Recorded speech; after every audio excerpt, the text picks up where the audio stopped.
Tudo não passava de um plano de Zodiel. Ele ainda está sob o controle de tudo que existe em Gachakuta. Fala, meus delinquentes, como vocês estão? Solar Animes aqui falando pra gente resumir do capítulo 81 até o capítulo 84 de Gachakuta, que está com certeza imperdível. É claro, não se esquece de se inscrever nesse canal maravilhoso e largar aquela dedada reciclável no botão do like, que ajuda bastante. Mas sem enrolação, vamos direto pro conteúdo. Esse capítulo maravilhoso começa com todos os garis despencando do céu após derrotarem, é claro, a besta mosqueada. Gita se vê caindo em uma imensa pilha de lixo e logo começa a reclamar do cheiro daquele local. Todos os garis estão completamente exaustos, até porque eles ainda precisam chegar até a casa deles. Hirudo fica completamente chateado enquanto observa as botas de Amo na sua mão. Zodiel me pediu ajuda para derrubar o paraíso e disse que eu estava apenas brincando com os meus amigos. E além disso, ele nos envolveu naquele experimento da barreira. E depois de tudo isso, eu saí de lá com uma peça da série Vigia. Isso não me faz o menor sentido. Para resumir muito bem o que acontece, Hirudo começa a reclamar dizendo que está cansado, que não quer entender absolutamente nada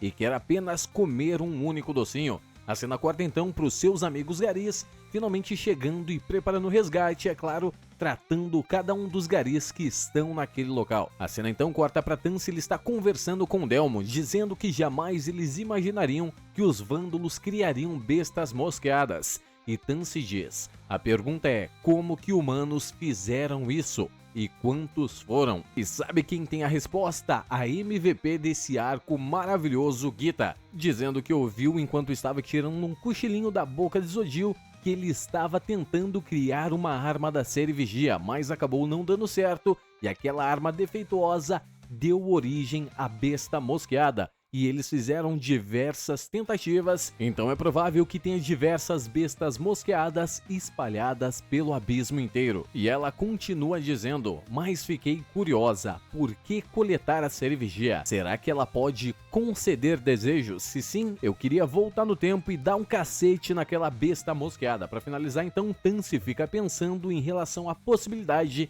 de criar uma arma da série Vigia. A cena corta mais uma vez para Bundus, naquele mesmo diálogo que eles estavam tendo no capítulo passado sobre o experimento possivelmente ter falhado na visão de Bundus, mas na visão de Zodiel ter sido um completo sucesso. E Zodiel responde ele mais uma vez. Existem lições a serem aprendidas a partir das impurezas que são introduzidas durante os processos experimentais. E esse experimento foi somente para a gente ver o que aconteceria se uma pessoa atravessa a barreira. E agora que eu tenho as respostas, temos outra besta muito mais capacitada para a gente por fim então finalizar essa análise. Zodiel então volta aos seus pensamentos mais uma vez para Noerge e diz, a semente experimental que plantei no passado floresceu lindamente. Ela foi uma boa espécime de guerreiro, e isso mostra claramente que Zodiel não se importa com nenhum dos seus aliados. Para finalizar então, Zodiel saca do seu bolsinho uma espécie de escultura e arremessa em direção a Bundus, dizendo para ele parabéns, que ele foi promovido à linha de frente das estrelas dos vândalos. E é claro que Bundus fica extremamente extasiado ao ser promovido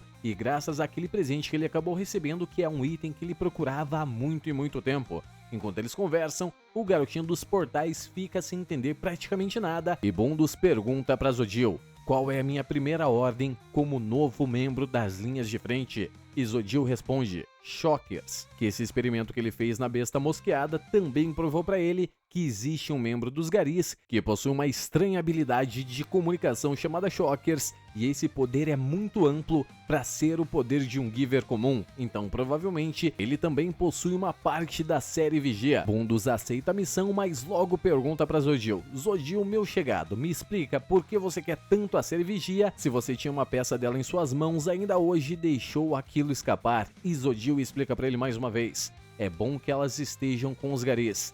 Desde que eu saiba a localização delas, eu posso ir lá e roubá-las a qualquer momento. Afinal, somos vândalos. E enquanto ele diz isso, a cena corta para a personagem Ryo do grupo Helguard. Ela está observando uma mulher com corpo esquelético segurando apenas um pente em sua mão. E ele continua dizendo, iríamos vandalizar cada canto do solo para coletar todas as partes da série Vigia e a enorme energia que elas possuem.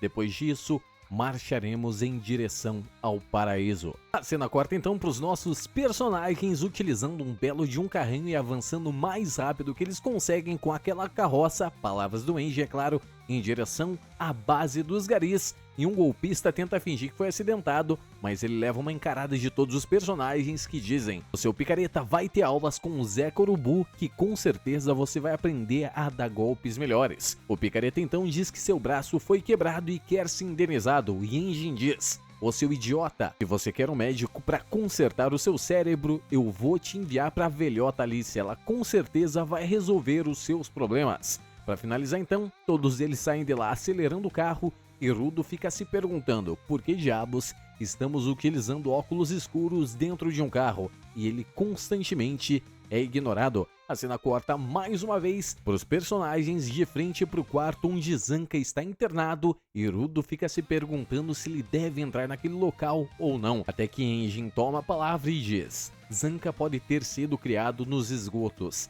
mas ele não está acostumado com a humilhação e mesmo no fundo do poço ele aprendeu a se erguer com sua própria força e com certeza ele se tornará alguém muito mais poderoso que um simples gênio. Isso que é força de vontade, o cara não é nem protagonista, mas convenhamos que aquela derrota do Zanca foi extremamente humilhante, ainda mais quando ele disse que lutaria com todas as suas forças e venceria o Jabbar com toda certeza. E é claro que nosso queridíssimo Engie continua dizendo para Rudo que Zanca se tornará cada vez mais forte. Engie então recebe uma chamada de Seiyu através do Shocker e ela diz que tem alguém ali tentando desesperadamente se desculpar com o Zanca e que essa pessoa veio diretamente da cidade de Canvas e veio falar sobre algum tipo de amuleto. A cena corta então diretamente pro quarto onde Zanca está internado e Henlin, a desenhista do seguro, acaba pedindo desculpas porque ela simplesmente teve a brilhante ideia de fazer um feitiço diferente do que ela fez nos demais. E ela explica dizendo pro Engie e os outros que fez nele um simples feitiço de redução de dano e por isso é claro que eles não tiveram ferimentos fatais. No caso, todo o dano que eles receberam foram automaticamente reduzidos. E bom, o feitiço do Zanca é exatamente esse aqui que você está vendo agora, um braço gigantesco, que com certeza é claro dá inveja em qualquer fisiculturista que existe por aí. Todos acham que Zanca vai ficar completamente despirocado da cabeça, Henlin completamente nervosa pela situação. Zanca leva aquilo na mais absoluta brincadeira e diz: você não precisa pedir desculpa, eu apenas perdi pela minha própria falta de força. Henlin então insiste em devolver o dinheiro que ele acabou pagando pelo feitiço e ele continua dizendo que não precisa do dinheiro e que ele apenas não foi bom o suficiente. E é claro que enquanto ele fala isso, a gente nota uma extrema pressão dentro do personagem, já que ele se julga constantemente. Todos os personagens ficam extremamente surpresos ao ouvir Zanca falando aquilo, e então Zanca pergunta para Rudo se ele tem alguma coisa a dizer, se ele está sentindo pena ou não. E se aquilo for pena que ele está sentindo, ele vai simplesmente chutar a bunda do Rudo daquele local, porque quem tem pena é galinha. Para finalizar então, ele manda aquele discursinho que eu vou ter que dar uma bela de uma toada para vocês. Parece que você não me entendeu, então eu vou repetir. Eu não vou me rebaixar ao ponto de culpar a Henlin pelas minhas dificuldades. Se eu estava lutando para valer e ainda assim fui derrotado da pior maneira possível. E se os inimigos limparam o chão com a minha cara durante todo aquele tempo, enquanto eu não passava de inútil, então eu só preciso ficar mais forte e isso vai deixar de ser um problema. E é claro que enquanto o Rudo escuta esse discursinho, ele faz uma ligação direto com o discurso do Rock Balboa e diz que se enganou achando que o Zanca era uma pessoa qualquer, que tem muita coisa para aprender com ele ainda. E é claro que ele faz uma bela de uma cara de psicopata enquanto escuta tudo aquilo. O que é o suficiente para os dois personagens mais uma vez se desentenderem e os dois começarem a brigar dentro da sala de hospital. A cena corta mais uma vez para Engie entregando uma sacola para Zanca com itens que os garis compraram para ele, desejando que o personagem melhorasse. E a única coisa que Zanca entendeu foi que o Engie foi pessoalmente àquele local apenas para mostrar gratidão a ele. Pensa num baita de um puxa-saco que o Zanca é do Engie. Para finalizar então, Engie começa a dizer algumas coisas que incomodam ele em relação ao Rudo, dizendo a exata mesma palavra que esse personagem disse capítulos anteriores. Quero que possamos viver e nos divertir juntos, e eu vou me vingar enquanto vivo da melhor forma possível. Aparentemente é isso que se passa na cabeça do Rudo atualmente. E Zanka rapidamente responde, dizendo que Rudo não entende absolutamente nada, e mesmo arriscando a sua vida para proteger outras pessoas, a única coisa que ele quer no final das contas é apenas se vingar e se divertir, e que ele não tem certeza se foi uma boa ideia ou não eles não terem conseguido atravessar a barreira. Shinji então responde o Zanka dizendo que se eles tivessem atravessado a barreira, eles estariam jogando de ponta direita e ponta esquerda no Vasco com toda certeza. E ele continua dizendo enquanto se deita na cama, aparentemente isso sequer era o principal objetivo deles. Eles querem derrubar o paraíso, o que significa que eles vão continuar criando bestas mosqueadas, então a gente vai ter que enfrentar eles mais uma vez, querendo ou não. E tudo isso, é claro, está ligado diretamente ao Rudo, tudo ligado aos pensamentos de vingança do personagem. E Zanka diz que ele só vai parar de pensar nesse tipo de coisa quando ele se lembrar do que ele tá esquecendo. E é exatamente aí que cai a ficha do nosso queridíssimo Zanka, porque Enji no começo dessa conversa acabou chamando ele de treinador. E ele diz, espera aí, se eu sou o treinador dele, eu vou ter que ensinar isso também? Ele faz essa pergunta para Enji e Enji está desmaiado, dormindo na cama ao lado do nosso personagem. A cena corta então para Rudo no corredor, observando a cara de Henlin, que está extremamente triste e fica se perguntando se ele vai até lá conversar com a personagem ou não. E acaba chegando à conclusão que talvez ele não seja a melhor pessoa para fazer esse tipo de coisa. E enquanto ele pensa esse tipo de coisa, Zanka rapidamente aparece dizendo simplesmente, vai até lá e converse com a garota. Rudo então revela para Zanka que ele não faz a menor ideia do que dizer e que ele não é a pessoa ideal para deixar alguém para cima. Zanka então interrompe ele e diz, antes de tudo, irei lembrá-lo daquilo que está se esquecendo. Você vai ficar se enrolando ou vai procurar a Amo? Rudo, ouvindo aquilo, fica extremamente espantado e Zanka continua. Vou te falar a real, tô pouco me fudendo pra essa garota, mas acho que rolou um climinha entre vocês. Começou o vai dar namoro de Gachiakuta.